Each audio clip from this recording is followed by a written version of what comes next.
नमस्कार, good morning मित्रांनो.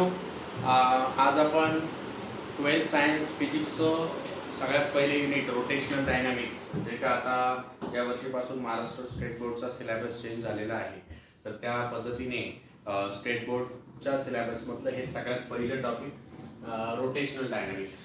याच्या 2-3च गोष्टी लक्षात ठेवा. याच्या अगोदरच्या सिलेबसमध्ये चॅप्टर सिस्टीम होती, जी आता नाही. आता युनिट सिस्टम आहे. युनिट म्हणजे काय तर बघा बाबांनो, एका युनिटच्या अंडर नंबर ऑफ चॅप्टर्स असतात. असे 6 युनिटमध्ये टोटल सिलेबस आहे, ज्यामध्ये आपल्याला असं म्हणता येईल का 3 युनिट फिजिक्स 1चे असून 3 युनिट फिजिक्स 2चे आहेत. यामध्ये सगळ्यात महत्त्वाचं असं आहे का फिजिक्स 1चा हा पहिला युनिट, पहिला चॅप्टर रोटेशनल डायनॅमिक्स, हे युनिटचं नाव, चॅप्टर किंवा कंटेंटचं पहिलं नाव सर्क्युलर मोशन. आज आपण सर्क्युलर मोशन बद्दल डिस्कस करणार आहोत.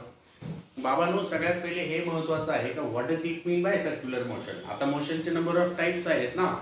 समजा सर्क्युलर मोशन तुम्ही ऐकलं असेल, rotational motion, straight line motion ज्याला रेक्टिलिनियर मोशन म्हणतो आपण.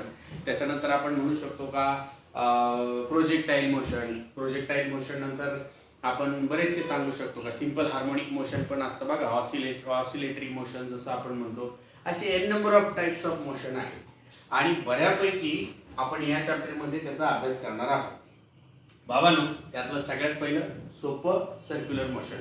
थोडंसं व्यवस्थित शांततेत अंडरस्टँड करा की सर्क्युलर मोशन म्हणजे काय. बघा आता मी सांगतो, रोटेशनल मोशन वेगळं आहे, सर्क्युलर मोशन थोडंसं वेगळं आहे. जर फॅन असतो आपल्या घरात बघा, गोल गोल गोल गोल सिलिंग फॅन म्हणतो मी, गोल जर फिरत असेल तर त्या सिलिंग फॅनला ब्लेड्स असतात. There are 3 or maybe 4 or 5 blades are there. If we people are considering a tip of that fan, or one can say that let us consider a particle which is resting at the tip of the rotating fan, then that particle resting on the tip of the blade of fan will possess this circular motion. तो fan जर गोल फिरत असेल ना, तर त्या फॅनच्या ब्लेडवरती टीप असते, ब्लेडचं सगळ्यात शेवटचं टोक, त्याच्यावरती एक पार्टिकल ठेवून द्या.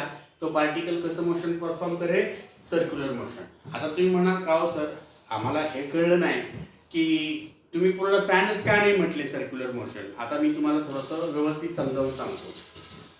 कसं असतं माहिती का, there are 2 different shapes may be considered into this universe. या युनिवर्समध्ये 2 शेप कन्सिडर झालेले आहेत. त्यातले पहिला शेप म्हणजे 2 डायमेन्शनल, दुसरा म्हणजे 3 डायमेन्शनल. आता 2 डायमेन्शनल शेप म्हणजे काय, मी सांगतो ती नावं आहे का. Circle, rectangle, square, semi circle, triangle, आपण इलिप्स, पॅराबोला, हायपरबोला, हे सगळे शेप आहेत. हे कसे दाखवले जातात माहिती आहे, हे फक्त एका लाईनने दाखवले जातात. हे शेप कागदावरती किंवा बोर्डवरती जागा घेतील, त्यापेक्षा त्याचं अस्तित्व काहीही नाही. मी जर म्हटलं की सर्कल कुणी ऍक्च्युअल प्रॅक्टिसमध्ये बघितलाय का, तर सर्कल कुणीही बघितलेला नाही. आपण स्पियर बघितलेला आहे, विच इज 3 डायमेन्शनल फॉर्म. आपण कुणीही ट्रायंगल बघितलेला नाही. ट्रायंगल सारखा दिसणारा ऍक्च्युअल 3 डायमेन्शनल शेप कोन बघितलेला आहे, प्रिझम बघितलेला आहे, पिरॅमिड बघितलेला आहे. कोणीही स्क्वेअर बघितलेला नाही, रेक्टँगल नाही, पण क्यूब मात्र बघितलेला आहे. बरोबर, क्यूब म्हणजे सगळ्या बाजू सारखा असलेला, तो कुठल्याही बाजूने बघा स्क्वेअर दिसतो. माझं म्हणणंच ते आहे की बाबांनो, कागदावरती आणि बोर्डवरती जागा घेणारे शेप जे मी आता सांगितले, circle, square, rectangle, triangle, semi circle, quarter circle, हे सगळे 2 डायमेन्शनल शेप आहेत. आणि म्हणूनच फॅन जे काही मोशन परफॉर्म करतो ते रोटेशनल मोशन होऊ शकेल, पण फॅनच्या ब्लेडच्या एका टोकावरती एक पार्टिकल ठेवायचा आणि त्या पार्टिकलला इमॅजिन करायचं. मग आपल्याला अशी एक लाईन मिळेल, म्हणजे सर्कल मिळेल. सर्कल 2 डायमेन्शनल शेप आहे, अदरवाईज तो 3 डायमेन्शनल होईल. म्हणून मी सांगितलं की आपल्याला पार्टिकल कन्सिडर करायचं आहे त्या फॅनच्या टीपवरती. आलं लक्षात. तर सर्क्युलर मोशन म्हणजे काय आहे नीट बघा. Motion perform by a particle along circumference of a circle. सर्कलच्या सर्कम्फरन्स वरती जर एखादा पार्टिकल असा फिरत असेल तर त्याला आपण काय म्हणावं, सर्क्युलर मोशन असं म्हणायचं आहे. बाबांनो, सर्क्युलर मोशन हे 2 डायमेन्शनल मोशन आहे. मी एक्झाम्पल दिलं, particle on a tip of blade of fan. फॅनच्या ब्लेडच्या टिपवरती पार्टिकल असेल तर सर्क्युलर मोशन. पुढचं एक्झाम्पल बघितलं का तुम्ही, हे बघा, अर्थ revolving around the sun.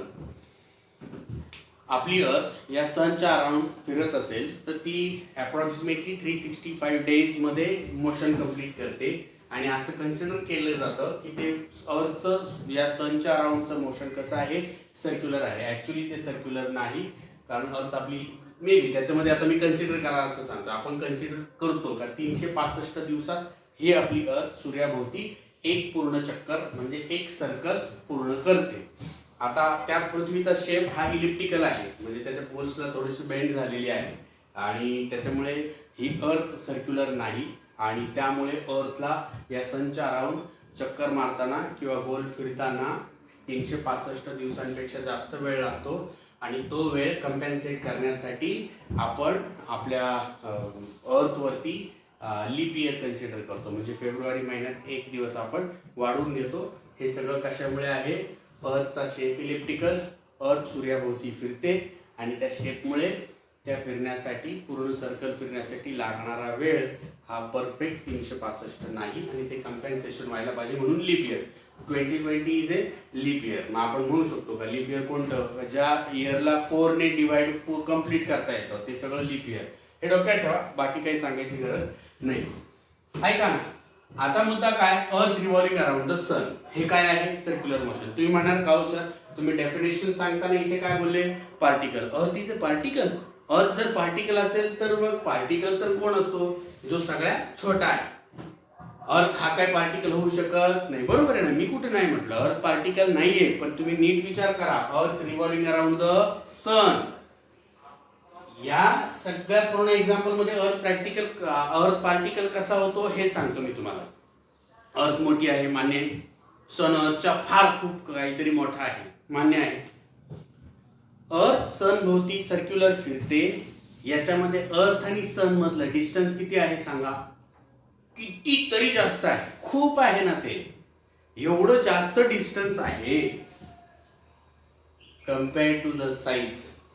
Distance जास्त, साईज कमी अशी दिसते, कारण अर्थ आणि सन मधलं डिस्टन्स काहीतरी करोड किलोमीटर मध्ये असणार, बरोबर आहे की नाही.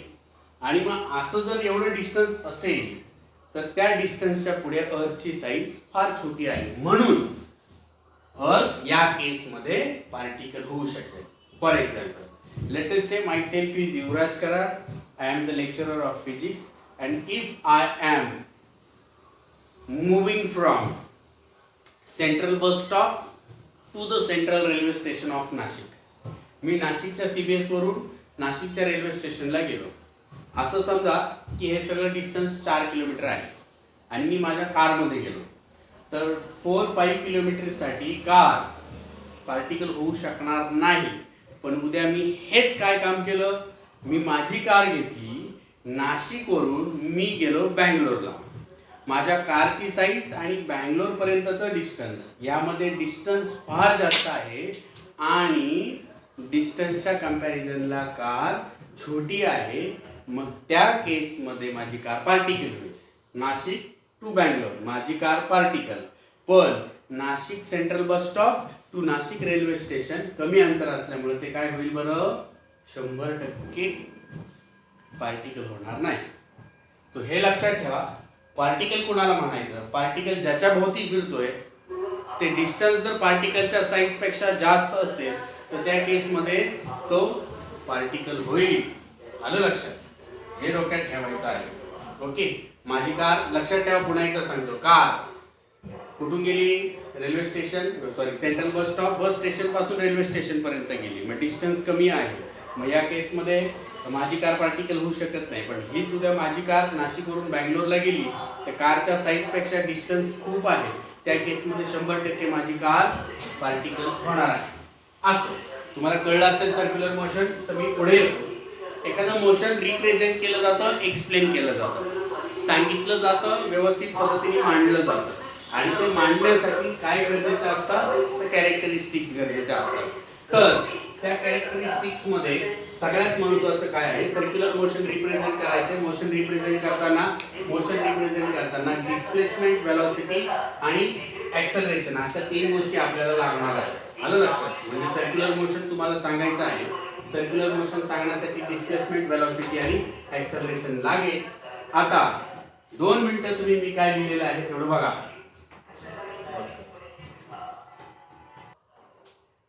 तर बघा, कॅरेक्टरिस्टिक ऑफ सर्क्युलर मोशन मध्ये मी सांगितल्याप्रमाणे सर्क्युलर मोशन रिप्रेझेंट करण्यासाठी डिस्प्लेसमेंट, व्हेलॉसिटी आणि ऍक्सेलरेशन या 3 गोष्टी लागतील. त्याच्याशिवाय ते मोशन पूर्ण होत नाही, कंप्लीट होत नाही, सांगता येत नाही.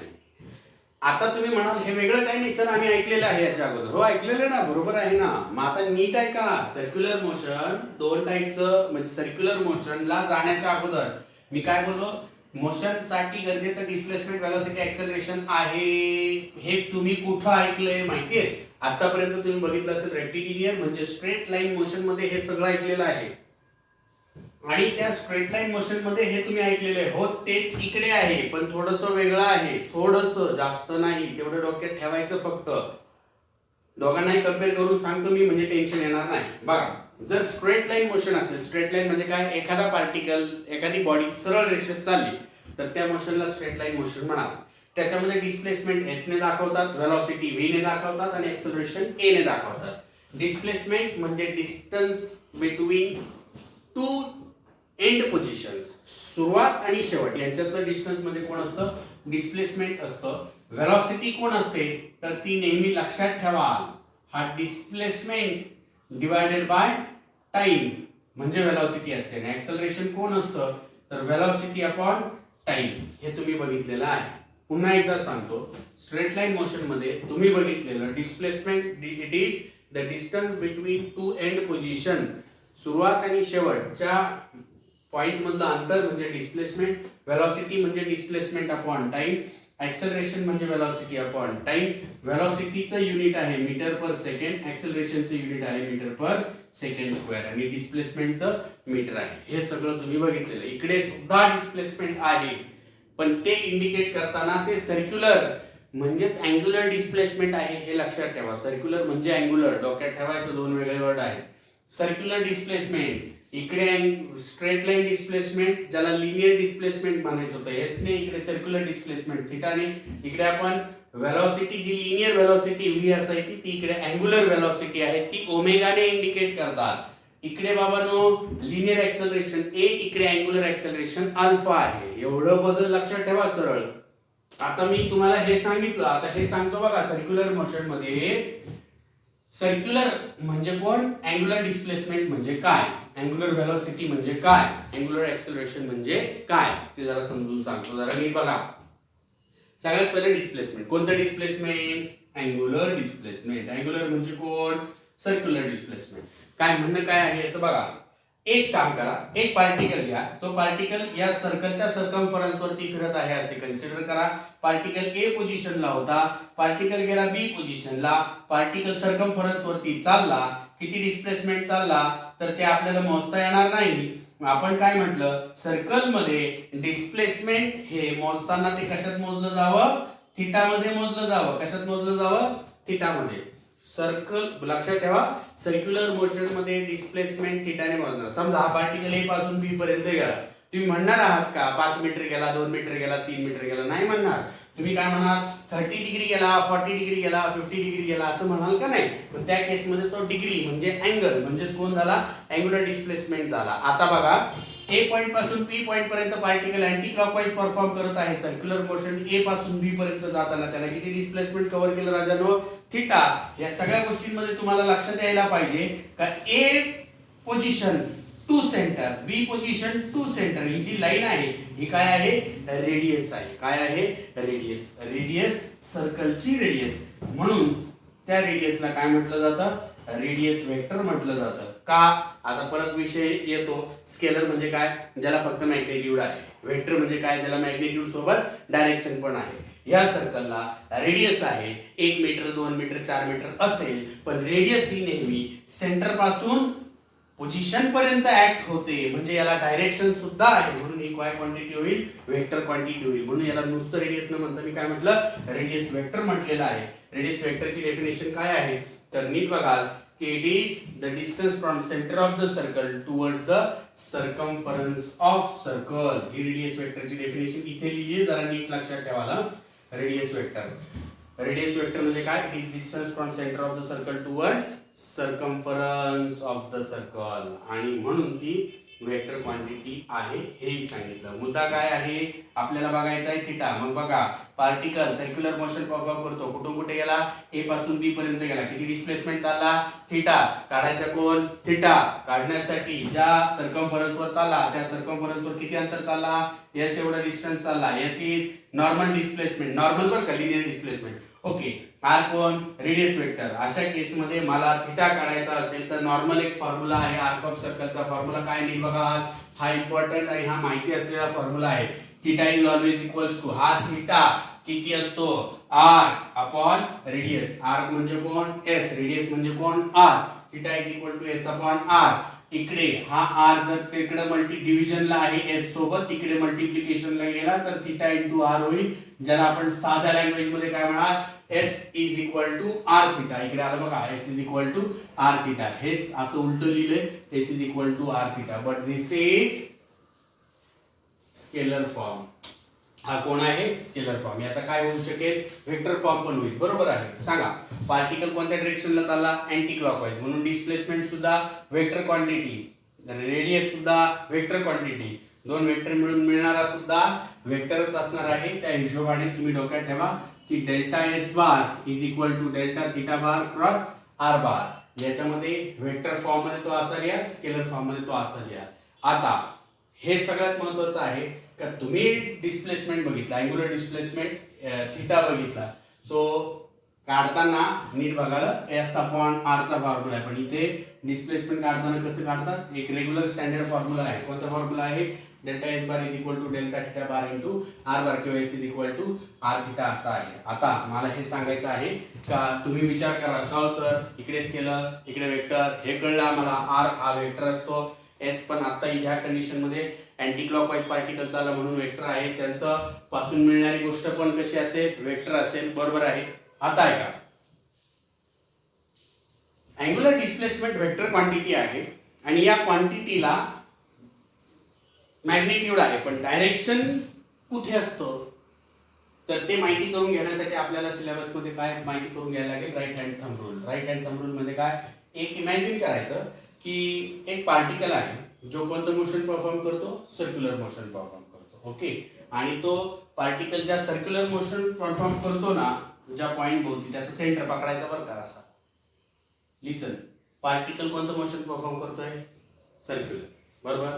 मग सर्कल म्हटलं त्याचं सेंटर असेल ना, बरोबर. सेंटर मधून जाणारी लाईन असेल ना, बरोबर. मग ती लाईन म्हणजे कोण असतं, ऍक्सिस, ऍक्सिस ऑफ रोटेशन. बरोबर.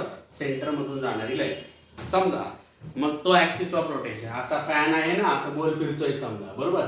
मग फॅन जर असेल ना तर त्या फॅनचा जो मेन रॉड आहे तो काय करायचा बाबा, आपण असा उजव्या हातात पकडायचा, म्हणजे ऍक्सिस ऑफ रोटेशन उजव्या हातात पकडला. ज्याच्यामध्ये आपली फिंगर्स कशी पाहिजे, कर्ल म्हणजे वळलेली पाहिजे, आणि अंगठा म्हणजे थंब कसा पाहिजे, आउटस्ट्रेच पाहिजे, म्हणजे बाहेरच्या दिशेला पसरलेला पाहिजे. अशा केसमध्ये तो राईट हँड थंब रूल आहे. याच्या काय सांगितलं त्यांनी बघा, त्याचं म्हणणं आहे का तुम्हाला जर अँग्युलर डिस्प्लेसमेंट वेक्टर क्वांटिटी आहे त्याची डायरेक्शन काढायची असेल तर तुम्ही ऍक्सिस ऑफ रोटेशन उजव्या हातात धरा. वळलेली बोट काय दाखवतात माहितीये, it always shows that direction of rotation of particle. Particle ज्या दिशेला चाललेला आहे त्या दिशेला तो दाखवतो वळलेली बोट, आणि त्या पार्टिकलचं अँग्युलर डिस्प्लेसमेंट आहे ना, त्या डिस्प्लेसमेंटची डायरेक्शन कोण दाखवतं, हा थंब दाखवतो. So very necessary that you should remember right hand thumb rule. Imagine that axis of rotation is held in our right hand with the fingers curled and thumb remains outstretched. Then curled finger will shows the direction of rotation of particle and outstretched thumb will indicate direction of angular displacement. वळलेली बोट particle कोणत्या दिशेत फिरतोय ते दाखवतो, पण त्या पार्टिकलला angular displacement आहे, त्या डिस्प्लेसमेंटची डायरेक्शन त्यावेळी कोण दाखवेल तुम्हाला, हा आउटस्ट्रेच थंब म्हणजे बाहेर पडलेला अंगठा दाखवेल. आलं लक्षात. तर तो राईट हँड थंब रूल आहे. मी पुन्हा एकदा सांगतो. Imagine that axis of rotation is held in our right hand with the fingers curled and thumb remain outstretched. Curled finger will shows that direction of rotation of particle and outstretched thumb will indicate the direction of angular displacement. Okay. पहिली quantity झाली. Okay, angular displacement. अजून काय बाकी राहिलं? Angular velocity आणि काय राहिलं? Angular acceleration. लगेच इमिडिएटली बघूया आपण ते आता. थोडंसं काही अडचण असेल तर नक्की विचारा. इन बिटवीन तुम्ही स्क्रीनशॉट जरी काढून घेतला याचा तरी चालणार आहे, मला काही अडचण नाही. म्हणजे नंतर तुम्हाला थोडंसं रिवाइज करायला सोपं जातं. बरं का मित्रांनो, एक काम करा, आपण आपल्या गुरुकुल फाउंडेशनचं हे चॅनल सुरू केलेलं आहे, राईट. आणि for a kind information, it is very in simplest language. जसं आपण मराठी मीडियममध्ये असाल, सेमी इंग्लिश मीडियममध्ये असाल, तर तुमच्यासाठी ही सेवा आहे. आणि तेवढं लक्षात ठेवा की आपण ह्या चॅनलला पहिले सबस्क्राईब करा. सबस्क्राईब लिहिलेलं असतं आणि त्याच्या बाजूला असं बेल आयकॉन असतं, ते दाबा. म्हणजे याच्या पुढचे सुद्धा कंटेंट्स तुम्हाला वेळोवेळी मिळत जातील, त्याचे अपडेट्स तुम्हाला मिळत जातील. आणि नक्की बघा, तुमच्या मित्रांनाही सांगा. चल, आपण चाललो आता 2 नंबरच्या पॉईंटवरती. It is angular velocity. कशाने इंडिकेट करतात सांगितले मी, कशाने? ओमेगाने. आता सोपं आहे. तिकडे जर तुम्हाला डिस्प्लेसमेंट नंतर वेलॉसिटी माहिती असेल तर इथेही तसंच आहे. इथे काय वेगळं नाही. अँग्युलर वेलॉसिटी ओमेगा म्हणजे किती असणार माहिती आहे? नॉर्मल वेलॉसिटी किती असते? Distance upon time, displacement upon time. इथे तसंच आहे. इकडे पण तेच, डिस्प्लेसमेंट डिवायडेड बाय टाइम असेल. डिस्प्लेसमेंट कशाने इंडिकेट करतो आपण? थिटाने. म्हणून थिटा अपॉन टी इकडे आहे ओमेगा, हा इकडे आला omega T is equal to theta, theta is equal to omega T. Sorry, हा हे एक रिलेशन मिळालं, राईट. हे रिलेशन आहे आणि हा ओमेगाचा फॉर्म्युला आहे. राहिला विषय याच्या युनिटचा. मग सांगायचं विसरलो, डिस्प्लेसमेंट कशात मोजतात? तो अँगल आहे, डिग्रीमध्ये नाही मोजत. तो कशामध्ये मोजतात? रेडियनमध्ये. इथून पुढचे युनिट तुम्हाला जर माहिती करून घ्यायचे असतील तर त्या फॉर्म्युल्यावरून मिळाल. थिटा म्हणजे कोण आहे? रेडियन. टाइम म्हणजे कोण आहे? सेकंड. याचं युनिट काय झालं? रेडियन पर सेकंड. आलं लक्षात? परत पुन्हा एकदा सांगतो, याचे डायमेन्शन जर लिहायचे असतील आपल्याला, हेही सोपे आहे. स्क्वेअर ब्रॅकेट मध्ये लिहा MLT, मास लेंथ टाइम. याच्यात मास आहे का रे? मास म्हणजे केजी. मासचं युनिट काय असतं? केजी. केजी आहे का? नाही. म्हणून किती? 0. बरं. लेंथ मीटर आहे का याच्यात? मीटर, सेंटीमीटर, mm नाही. किती लिहिणार? 0. ओके. अजून काय? सेकंड म्हणजे टाइम आहे, पण तो डिनॉमिनेटरला आहे. वरती गेला तर किती होईल? सेकंड इनवर्स म्हणजे सेकंड रेस टू -1 म्हणजेच टाइम किती आला? -1. हे काय आलं? डायमेन्शन आलं. 2 मिनिटं. तुम्ही मला एक सांगा, तुम्ही डायमेन्शन माहिती का रे तुम्हाला? What is dimension? ऐका ना, डायमेन्शन म्हणजे काय माहिती का? It is the process to raise the powers to the fundamental unit. Fundamental quantity ज्या आहेत ना, मास, लेंथ, टाइम, याच्या डोक्यावर पॉवर लिहिणे युनिटची, त्याला काय म्हणतात? डायमेन्शन म्हणतात. पुढचं कशासाठी वापरतात? ऐका, फॉर्म्युल्याचं करेक्शन, युनिट कन्व्हर्जन, ह्या 2 गोष्टी सिम्प्लिफाय व्हाव्यात म्हणून आपण काय म्हणतो? डायमेन्शन लिहिलं पाहिजे. आलं लक्षात? पुढचं डेफिनेशन काही दिलेली नाहीये. इथे तुम्ही हेही सांगू शकता, it is the ratio of displacement and time. मी पुन्हा एकदा सांगतो, हे नॉर्मल सांगितलेलं आहे. आता जर तुम्ही याला स्मॉल, ज्याला आपण काय म्हणतो माहिती का? इन्फायनाइट,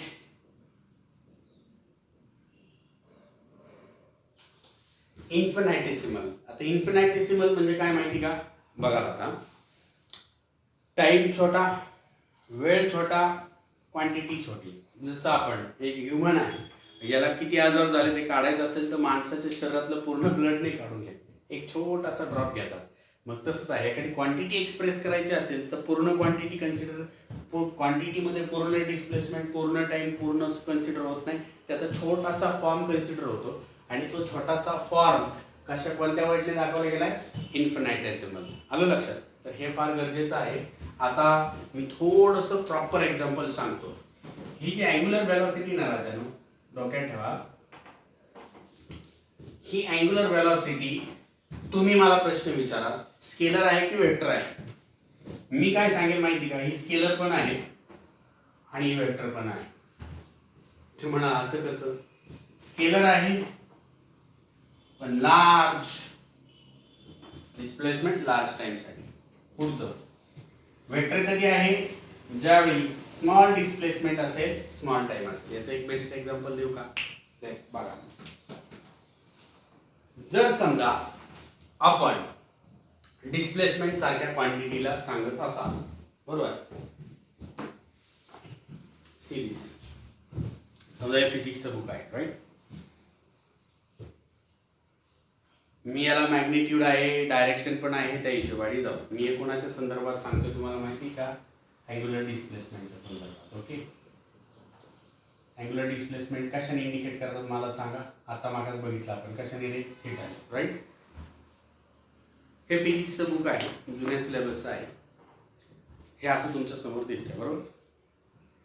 मी याला पर्टिक्युलर डायरेक्शन देणार. कशी देणार ते बघा. फ्रंट राईट, काय म्हणणार आहे मी? Front right. फिजिक्स नाव कुठं आलं? खाली, बरोबर. आता इथे मी असं केलेलं आहे बरं का, फ्रंट आणि राईट. काय रे बाबांनो, ही जर डायरेक्शन असेल तर हे कसं यायला पाहिजे? राईट प्लस फ्रंट यायला पाहिजे की नाही? मी परत एकदा बघा काय केलंय, फ्रंट प्लस राईट. हा फ्रंट, हा राईट. फिजिक्स नाव कुठं आलं? खाली. हेच कसं यायला पाहिजे? Right plus front. आता ऐका, राईट राईट. फिजिक्स नाव खाला आलं का? पहिल्यासारखी पोझिशन दिसली का मला सांगा ना. जर हे नाव पहिले असं, परत नीट बघा, गडबड करू नका. फ्रंट राईट, हे असंच कधी यायला पाहिजे? Right plus front. मी काय केले? 90 डिग्री फ्रंट, 90 डिग्री राईट. 90 मोठं मोठं डिस्प्लेसमेंट दिलेलं आहे. हेच मी सांगतोय, राईट प्लस फ्रंट. आलं का इक्वल? अरे नाही ना आलं तर इक्वल हो का नाही? म्हणजे ज्यावेळी 90 degree front displacement, 90 degree right displacement is not equal to 90 degree right plus 90 degree front. या सगळ्यांमध्ये काय आलं? हे लार्ज आलं. तुम्ही म्हणाल फ्रंट राईट म्हणजे काय? इथे काय उभे नाही झाली, डायरेक्शन उभे नाही होत. याला फक्त काय राहिलं? मॅग्निट्यूड राहिलं ना. मग ज्याला मॅग्निट्यूड आहे, डायरेक्शन आहे, ती कुठली क्वांटिटी होते? स्केलर. आलं लक्षात? आता तुम्ही हेच बघा, मी स्मॉल स्मॉल डिस्प्लेसमेंट देतो. काय? See this right. परत पुस्तक, फ्रंट राईट. फ्रंट म्हणजे किती रे? अगदी थोडंसं 10-20 डिग्री. फ्रंट राईट असं तिरपं दिसतं नाही लाईन. हेच कसं यायला पाहिजे? Front plus right, right plus front. पहिल्यासारखंच दिसलं. परत एकदा बघा, फ्रंट राईट, पुढे उजवीकडे. हेच कसं आलं बघा? उजवीकडे पुढे. छोटं जर ठेवलं डिस्प्लेसमेंट तर त्या केसमध्ये काय उभे होतंय? 20 degree 20 degree is equal to 20 degree 20 degree. Front right is equal to right front. हे उभे होतं. मग ज्यावेळी छोटं काही असेल त्यावेळी ती कशी असेल? Vector quantity. ज्यावेळी मोठं काय असेल त्यावेळी ती कोणती असेल? Scalar quantity. डोक्यात ठेवा. डिस्प्लेसमेंट बद्दल बोललोय मी. डिस्प्लेसमेंट वरूनच कोण मिळतंय? अँग्युलर वेलॉसिटी मिळते. म्हणून याच्या बाबत सुद्धा सेम रूल फॉलो होईल. म्हणून जेव्हा जेव्हा बुक मध्ये इन्फिनिटेसिमल असा वर्ड येतो त्यावेळी आपल्याला अँग्युलर डिस्प्लेसमेंट, अँग्युलर वेलॉसिटी आणि अँग्युलर ऍक्सेलरेशन कसं लिहावं लागेल? वेक्टर फॉर्म मध्ये लिहावं लागेल. परत मागे करून बघा मी काय सांगितलंय. ओके, अँग्युलर वेलॉसिटी बद्दल मी आता सांगितलं तुम्हाला. इन्फिनिटेसिमल असेल तर तो कोणता क्वांटिटी असतो? Vector quantity. आणि म्हणूनच याला वेक्टर फॉर्म मध्ये कसं लिहिलं जाईल माहितीये? Delta omega bar delta theta bar upon delta T. Time ही वेक्टर क्वांटिटी नाही म्हणून त्याच्या डोक्यावर बार वगैरे लिहिलेलं नाही. आता मला हे सांगायचं आहे, मागच्या याच्यात रिलेशन बघितलं बरोबर आहे? काय होतं? Theta is equal to arc upon radius म्हणजे एस अपॉन आर. हो का नाही? म्हणजे delta theta bar is equal to delta S bar upon delta R bar. ही किंमत मी टाकू शकेन. आलं का लक्षात? कुणाच्या ठिकाणी टाकू शकाल? डेल्टा थीटाच्या ठिकाणी टाकू शकाल. त्याच्यावरून पण रिलेशन मिळणार आहे आपल्याला, असं मला सांगायचं आहे. असो, मी ते रिलेशन इथे लिहितो, तुम्ही नीट बघा. Delta omega bar is equal to delta theta bar किती आहे मला सांगा? Delta S bar upon delta R. हा पण रेडियस वेक्टर आहे, तो पण वेक्टर क्वांटिटी होईल. ज्यावेळी डेल्टा थीटाची किंमत टाकली त्यावेळी खाली तिथे काय राहिलेलं आहे? डेल्टा टी पण राहिलेलं, बरोबर ना? आता तुम्ही मला सांगा, हा आर बार इकडे आला. Okay, delta omega bar delta R bar, इकडे काय राहिला delta S bar upon delta T. अरे बाबा हे डिस्प्लेसमेंट अपॉन टाइम, हे कोण झालं velocity vector. Okay, delta omega bar into किती झाला डेल्टा आर बार. ही कोणती वेलोसिटी झाली लिनियर वेलोसिटी, म्हणजे displacement upon time is equal to angular velocity into radius vector. कळलं का? हे झालं कोणता form vector form relation. Okay, कोणामधलं relation between delta V bar and delta omega बार. कळलं? पुढचं आहे का आणखी? आता मी जर स्केलर फॉर्म मधलं रिलेशन घेतलं तरी जमायला पाहिजे बरं का. आता relation between V and omega कसं जमेल बघा. ओमेगा इज इक्वल टू किती मला सांगा थीटा अपॉन टी. थीटा म्हणजे किती असतो S upon R, scalar form आहे एस अपॉन आर, थीटाची किंमत टाकली इंटू टी. हा ओमेगा. मला एक सांगा हा आर जर इकडे आला तर omega R is equal to S upon T. S upon T म्हणजे कोण होता मागा सांगितल्याप्रमाणे V is equal to omega R. Sequence matter नाही करत, स्केलर फॉर्म आहे. आर ओमेगा म्हटलं की हे तुम्हाला कोण मिळालं स्केलर फॉर्म मधलं रिलेशन. हे काय रिलेशन आहे linear velocity is equal to radius into angular velocity. V is equal to R omega. फार फार फार महत्वाचं रिलेशन आहे. ओके, आणि जर समजा याच्यामध्ये आपल्याला डायरेक्शन जर सांगायची असेल, आता मग सांगितल्याप्रमाणे आठवतंय ना डिस्प्लेसमेंट मध्ये सांगितल्याप्रमाणे काय सांगितलं डायरेक्शन सांगायची तुम्हाला अँग्युलर वेलोसिटीची. Imagine that axis of rotation is held in our right hand with the fingers curled and thumb remain outstretch. Curled finger will indicates the direction of rotation of particle and outstretched thumb will indicates direction of मागच्या वेळी म्हटलं होतं displacement, इथे काय असणार आहे direction of angular velocity. Finish. Same law आहे इकडे कोणता राईट हँड थंब रूल नुसार या क्वांटिटीची काय मिळते आपल्याला राईट हँड थंब रूल नुसार याची काय मिळते आपल्याला डायरेक्शन मिळते. अँग्युलर डिस्प्लेसमेंट झालं, अँग्युलर वेलोसिटी झालं. आता काय येणार अँग्युलर ॲक्सेलरेशन, जे कशाने इंडिकेट करतात अल्फाने. वेक्टर क्वांटिटी होऊ शकेल याचं थोडंसं लक्षात ठेवा. अल्फा इज इक्वल टू मी इकडे स्केलर फॉर्म सांगतो. Alpha is equal to acceleration कोण असतं वेलोसिटी अपॉन टाइम. ओके, मग बऱ्याच वेळा म्हणतात बरं का इथे तुम्ही लक्षात ठेवा, इथे जरी मी ओमेगा सांगितलंय तर इथे most of the time velocity is displacement upon time किंवा change in displacement upon change in time असंही लिहिता येईल. थीटा अपॉन टी लिहा किंवा असेही लिहा, काही एक फरक पडत नाही. मग त्या केसमध्ये हाही फॉर्म्युला बदलेल. मग कसं होईल बरं इकडे सांगा बरं. D theta is equal to